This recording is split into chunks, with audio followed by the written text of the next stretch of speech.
لو ركزت في ملامح الشخص ده هتحس ان هو في حاجة غريبة، في حاجة مش طبيعية. تخيل انه كان بيقول لو اديتني اي حاجة، حرفيا اي حاجة هحولها لك لذهب. والغريب فعلا ان هو في يوم واحد جاب اكتر من $1,000,000.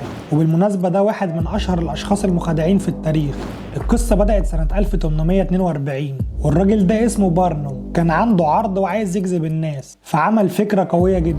راح جاب مجسم لقرد وركب عليه الجزء سفلي بتاع سمكة، وطلع قال للناس انا اكتشفت حرية البحر. مش بس كده، ده بدأ يألف عليهم قصة خرافية، وقال لهم ان دي حورية من المحيط الهادي، وان دي الوحيدة اللي موجودة على كوكب الارض. والكارثة الاكبر ان في ناس صدقته والتذاكر كلها اتباعت، وحقق من العرض ده ارباح ضخمة. بس الراجل ده كان مجهز ضربة تانية، وقال لهم ان العروض الجاية هيبقى معاه واحدة ست عندها 200 سنة، ودي هتبقى اكبر ست في العالم. والمفاجأة برضو ان الناس صدقت الكذبة دي. تخيل ان الراجل ده ثروته في الوقت ده وصلت ل $50,000,000.